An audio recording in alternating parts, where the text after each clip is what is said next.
નમસ્કાર વિદ્યાર્થી મિત્રો, આજે આપણે બીએસસી સેમ 5 ફિઝિક્સ પેપર 501ના યુનિટ 1નો ચેપ્ટર ડિફરન્શિયલ ઇક્વેશનનો અભ્યાસ કરીશું. મિત્રો, આપણે જાણીએ છીએ એ રીતે ભૌતિકશાસ્ત્રની જુદી જુદી શાખાઓમાં મળી આવતા જુદા જુદા કોયડાઓના ઉકેલ મેળવવા જરૂરી બનતા હોય છે અને આ જ હકીકતનો તો આપણે ભૌતિકશાસ્ત્રમાં અભ્યાસ કરતા આવ્યા છીએ. આવા કોયડાઓનો ઉકેલ મેળવવા માટે આપણે મોટા ભાગે જે તે કોયડાને ગાણિતીય રીતે વિકલ સમીકરણના સ્વરૂપમાં રજૂ કરવા પ્રયત્ન કરીએ છીએ. એકવાર જે તે કોયડાનું વિકલ સમીકરણ મળી જાય ત્યારબાદ આ વિકલ સમીકરણના ઉકેલો મેળવવા સરળ બની જાય છે. આવા વિકલ સમીકરણના ઉકેલ મેળવવાની જુદી જુદી રીતો જાણીતી છે, જેમાંની એક રીત, જેને આપણે સેપરેશન ઓફ વેરિયેબલ, ગુજરાતીમાં ચલોના વિભાજનની રીત વડે ઓળખીએ છીએ, જેનો અભ્યાસ આપણે આ પ્રકરણમાં કરીશું. આ રીતની મદદથી આપણે જે તે એક કરતાં વધુ ચલો ધરાવતા દ્વિતીય ક્રમના વિકલ સમીકરણ કે જે આંશિક વિકલ સમીકરણ પ્રકારનું હશે તેને આપણે એક જ ચલ ધરાવતા એક કરતાં વધુ સમીકરણમાં રૂપાંતરિત કરીશું.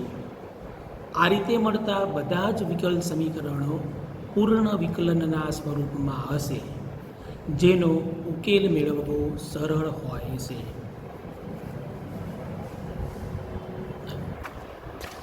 મિત્રો, આપણે આપણો અભ્યાસ આગળ વધારીએ તે પહેલાં અત્યાર સુધીમાં આપણે ભૌતિકશાસ્ત્રની જુદી જુદી શાખાઓમાં જુદી જુદી પરિસ્થિતિઓમાં મળી આવતા કેટલાક વિકલ સમીકરણો જેનો અત્યાર સુધી આપણે અભ્યાસ કરી શક્યા છીએ તેની નોંધ કરીશું. નંબર 1, બંને છેડે જડિત કરેલી દોરીમાં વિક્ષોભ આપતા તેમાં તરંગ ઉત્પન્ન થાય છે. આવા તરંગના લીધે દોરીના કોઈ એક છેડાથી x અંતરે રહેલા કણનું t સમયે સ્થાનાંતર y હોય તો મળતા તરંગનું તરંગ સમીકરણ આપણે 1/c² del square y of x and t upon del t² is equal to del square y upon del x² of x t વડે રજૂ કરી શકીએ. આ ઇક્વેશનને આપણે સમીકરણ નંબર 1 આપીશું. આ સમીકરણ બેઝિકલી x દિશામાં ગતિ કરતા c વેગથી ગતિ કરતા તરંગનું સમીકરણ છે. એટલે કે આ સમીકરણ એક પારિમાણિક સમીકરણ છે.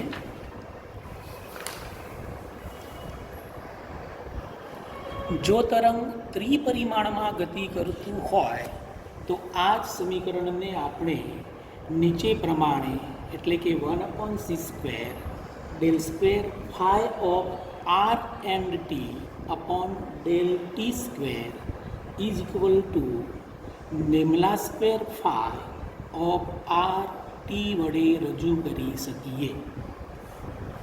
આ બંને સમીકરણ 1 અને 2 માં મળતા પદો અદિશ રાશિઓ છે, પરંતુ જો અજ્ઞાત પદ તરીકે સદિશ રાશિ લેવાની હોય તો સમીકરણ 2ને નીચે પ્રમાણે સદિશ સ્થિતિમાન વડે રજૂ કરવું પડે. એટલે કે સમીકરણ નીચે પ્રમાણે મળશે: 1/c² λ² a upon del t r and t is equal to λ² vector a of r and t. અહીં સદિશ a એ સદિશ સ્થિતિમાનને રજૂ કરે છે. નંબર 2, વિદ્યુત સ્થૈતિકના કોઈ વિસ્તારમાં જ્યાં સુધી વિદ્યુતભાર ન હોય ત્યાં સુધી ફાઈ ઓફ આર લાપ્લાસ સમીકરણનું પાલન કરે છે. લાપ્લાસ સમીકરણ lambda square of phi R is equal to 0 વડે આપી શકાય. ભૌતિકશાસ્ત્રની વિવિધ શાખાઓમાં આ જ પ્રકારના સમીકરણો મળી આવતા જોવા મળે છે. દાખલા તરીકે, ઉદાહરણ તરીકે નંબર 1, કોઈ બિંદુ કે જ્યાં દળ ન હોય ત્યાં ગુરુત્વીય સ્થિતિમાં સમીકરણ 4 અનુરૂપ નીચે પ્રમાણે રજૂ કરી શકાય. Lambda square phi of R is equal to 0. આપણે જોઈ શકીએ છીએ કે આ સમીકરણનું સ્વરૂપ એ લાપ્લાસ સમીકરણના જેવું જ છે. ઉદાહરણ તરીકે નંબર 2, કોઈ ઉષ્માનો વાહક કે જ્યાં ઉષ્મા પ્રાપ્તિ સ્થાન કે ઠારણ વ્યવસ્થા ન હોય તેવા વાહકની સ્થાયી અવસ્થામાં તાપમાન T of R and T પણ લાપ્લાસ સમીકરણનું પાલન કરે છે. જો ઉષ્માનો સુવાહક સળિયો કે જે સ્થાયી અવસ્થામાં હોય તો તાપમાન T of R and T નીચેના સમીકરણ વડે રજૂ કરી શકીએ. Del T by del T of R and T is equal to alpha square lambda square T of R and T. અહીં આલ્ફા સ્ક્વેર એ અચળાંક છે જે કે અપોન એસ રો વડે રજૂ કરી શકાય. અહીં કે એ જે તે દ્રવ્યની ઉષ્મા વાહકતા, એસ એ જે તે દ્રવ્યની વિશિષ્ટ ઉષ્મા અને રો એ જે તે દ્રવ્યની ઘનતા દર્શાવે છે.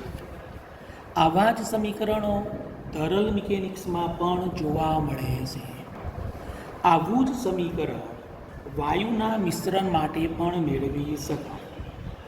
જો વાયુની ઘનતા rho of R and T હોય તો del rho of R and T upon del T is equal to D lambda square rho of R and T.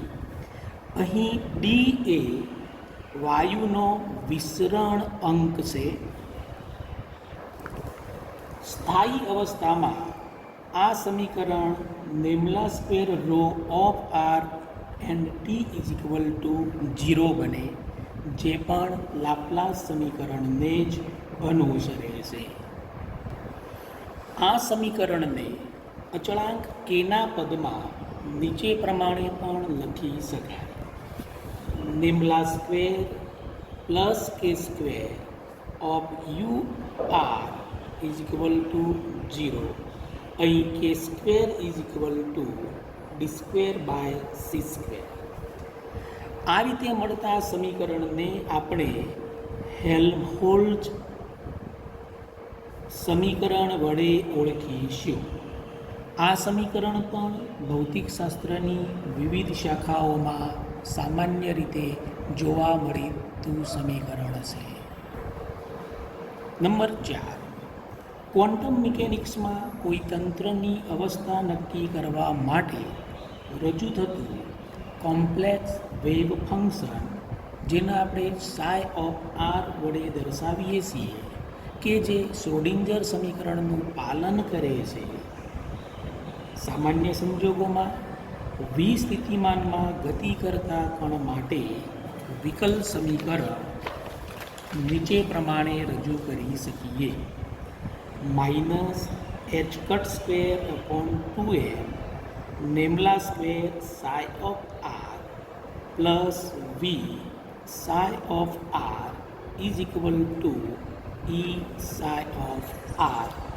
અહીં ઈ એ કણની ઉર્જા દર્શાવે છે, એમ એ કણનું દળ, જ્યારે એચ કટ એટલે એચ અપોન 2π, જ્યાં એચ એ પ્લાન્કનો અચળાંક દર્શાવે છે.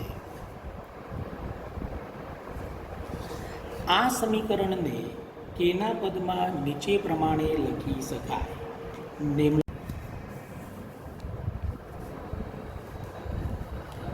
મિત્રો, આ જ સમીકરણને આપણે કેના પદમાં નીચે પ્રમાણે લખી શકીએ. Nabla square plus K square of psi of R is equal to 2m by h cut square V of R psi of R. અહીં કે સ્ક્વેર બરાબર 2me upon h cut square.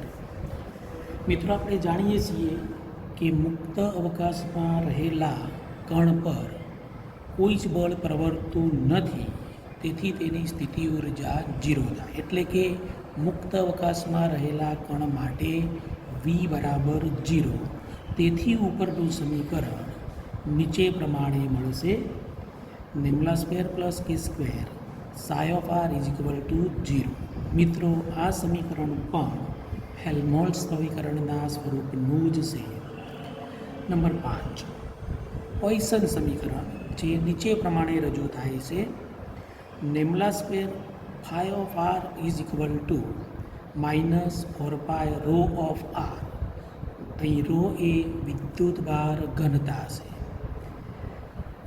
આ જ સમીકરણમાં જો સમયને ઉમેરી દઈએ તો સમીકરણ નીચે પ્રમાણે મળશે. કૌંસમાં nabla square minus 1/c square del square by del T square a of r and t is equal to minus 4 by c j of r and t.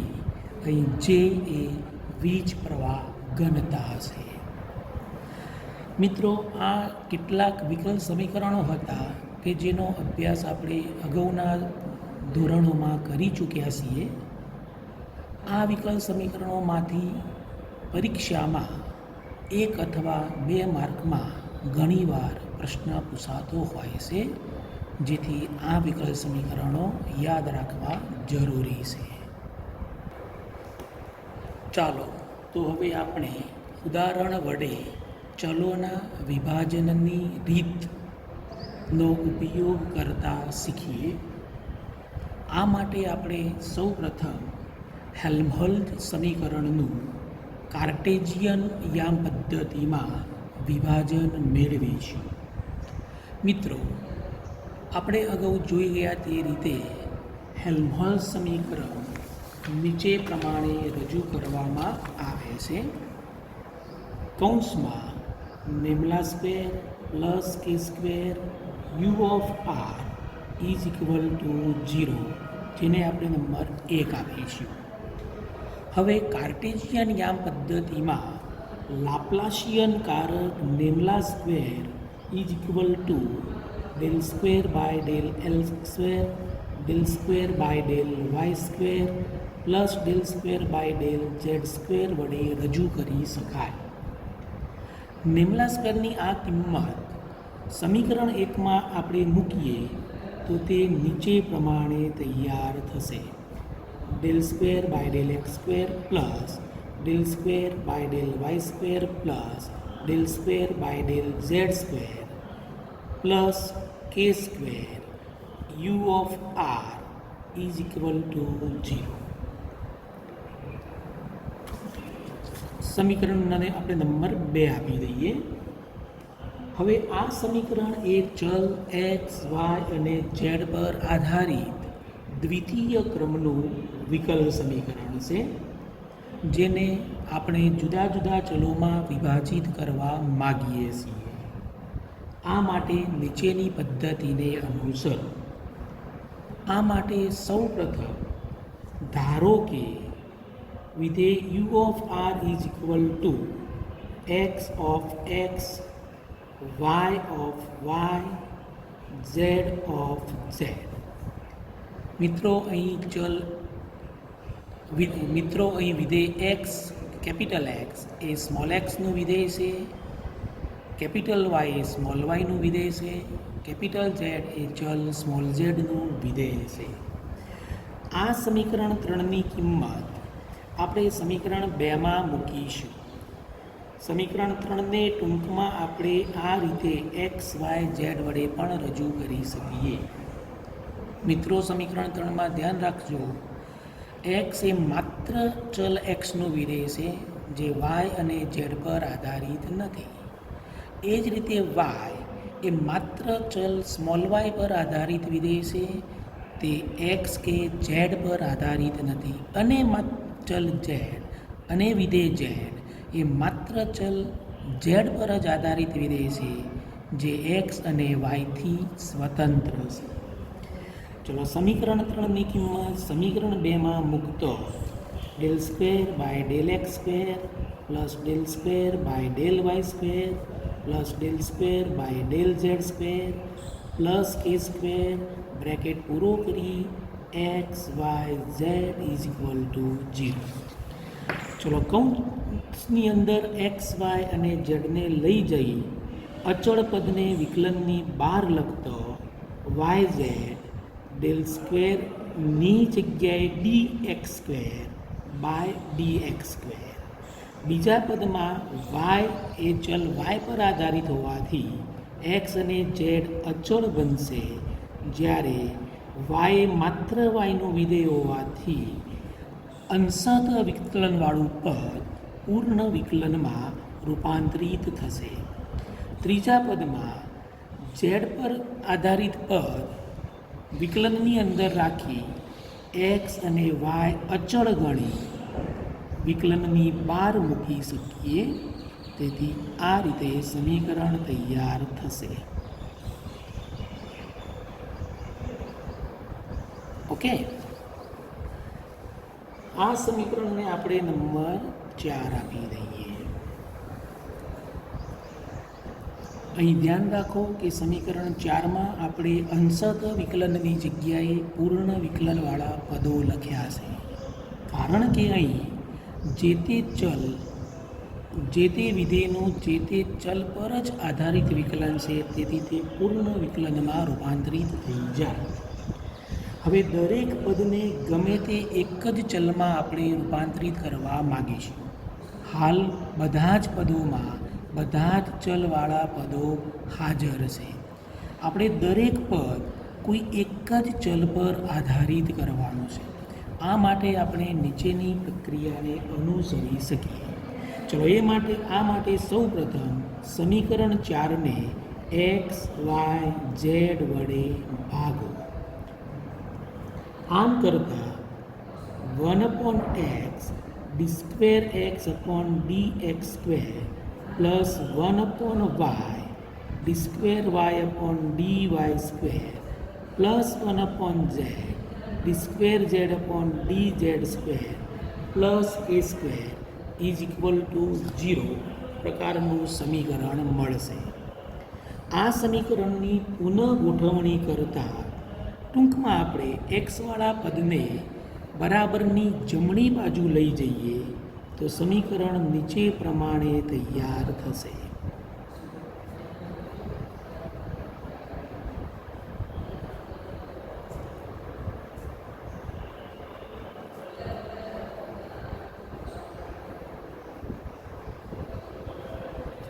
સમીકરણ 5 આપી દઈએ. મિત્રો સમીકરણ 5ની જમણી બાજુ માત્ર ચલ એક્સ પર આધારિત છે. આ બાજુના ભાગમાં કોઈ વાય કે ઝેડવાળું પદ નથી. નીચ સામે સમીકરણની ડાબી બાજુના ભાગમાં એક પણ પદ એક્સવાળું નથી. આખું જ પદ એક્સથી સ્વતંત્ર છે. એટલે કે બરાબરની એક બાજુનું પદ માત્ર ચલ એક્સ પર આધારિત, બીજી બાજુનું પદ ચલ એક્સથી સ્વતંત્ર છે. આવું તો જ શક્ય બની શકે કે જો આપણે બંને બાજુ માટે કોઈ સમાન અચળાંક ધારો કે λ1 લઈ શકીએ. જો અચળાંક તરીકે આપણે λ1 લઈએ તો સમીકરણ 5 માટે -1/x D square X upon D X square બરાબર λ1. Therefore D square X upon D X square બરાબર -λ1x સમીકરણ મળે. આ જ કિંમત સમીકરણ 5માં મૂકતા 1/y D square Y upon D Y square plus અગાઉ આપણે એક્સને ચલોના વિભાજનની રીતે એક્સ ચલમાં વિભાજિત કર્યો. તેથી આપણને મળ્યું સમીકરણ તે D square X upon D X square is equal to minus lambda 1 x હતું, જેને આપણે સમીકરણ નંબર 6 આપ્યું. હવે આ જ કિંમત સમીકરણ 5માં આપણે મૂકીએ તો આપણને સમીકરણ 1 upon Y D square Y by D Y square plus 1 upon Z D square Z by D Z square plus K square is equal to lambda 1 મળશે. ચલો આ સમીકરણમાં આપણે વાયવાળા પદને બરાબરની બીજી બાજુ લઈ જઈએ, એટલે કે તેને સેપરેટ કરતા 1 upon Z D square Z upon D Z square plus K square minus lambda 1 બરાબર minus 1 upon Y D square Y by D Y square સમીકરણ મળશે. આ સમીકરણમાં બરાબરની જમણી બાજુ પદ માત્ર ચલ વાય પર આધારિત છે, જ્યારે બરાબરની ડાબી બાજુના ભાગમાં વાય ચલ પર આધારિત કોઈ જ પદ નથી. આવું તો જ શક્ય બને કે જો બંને બાજુ બરાબર આપણે કોઈ સમાન અચળાંક લેમડા 2 ધારી શકીએ. અહીં અચળાંક આપણે આપણી સરળતા ખાતર લેતા હોઈએ છીએ. લેમડા 2 કઈ રીતે નક્કી કરવો તેના પર કોઈ નિયંત્રણ નથી. આ કિંમત સમીકરણ 7માં મૂકીએ તો 1 upon Y D square Y by D Y square is equal to minus lambda 2. Therefore D square Y upon D Y square બરાબર માઇનસ લેમડા 2 વાય, જેને આપણે સમીકરણ 8 આપી દઈએ. આ જ લેમડા 2ની કિંમત સમીકરણ 7માં મૂકી દઈએ તો 1 upon Z D square Z by D Z square plus K square minus lambda 1 is equal to lambda 2. Z સિવાયના બાકીના બધા પદો અચળ છે, જેને બરાબરની બીજી બાજુ લઈ જઈ ફરી સમીકરણ લખતા અને બધા જ અચળાંકોની જગ્યાએ કોઈ સામાન્ય અચળાંક લેમડા 3 લેતા સમીકરણ મળશે D square Z upon D Z square is equal to minus lambda 3 Z, જેને આપણે સમીકરણ 9 કહીએ. તો આ રીતે મિત્રો આપણે સમીકરણ 6, 8 અને 9 એ પ્રકારે મેળવ્યા કે જે દરેક સમીકરણ કોઈ એકને માત્ર એક જ ચલ પર આધારિત છે.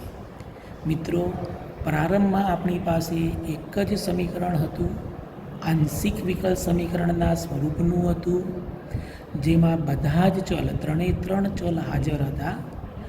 આ એક જ આંશિક સ્વરૂપના 3 ચલ પર આધારિત વિકલ સમીકરણને આપણે અલગ અલગ 3 સમીકરણમાં રૂપાંતરિત કરી શક્યા. અહીં મળતા આ ત્રણેય સમીકરણ પૂર્ણ વિકલનના સ્વરૂપમાં અને જે તે એક જ ચલ પર આધારિત છે. આવા એક જ ચલ પર આધારિત વિકલ સમીકરણોના ઉકેલ મેળવવા સરળ હોય છે, જે આપણે અહીં કરી શક્યા. આ પ્રકારની રીતને ચલોના વિભાજનની રીત વડે ઓળખવામાં આવે છે. બીજું મિત્રો એ કે આપણી આ ગણતરીમાં આપણે લેમડા 1 અને લેમડા 2 બે અચળાંકોને સ્વતંત્ર તરીકે લીધેલા છે, પરંતુ મિત્રો અચળાંક લેમડા 3 એ સ્વતંત્ર નથી, પરંતુ તે લેમડા 1 લેમડા 2 પર આધારિત અચળાંક છે.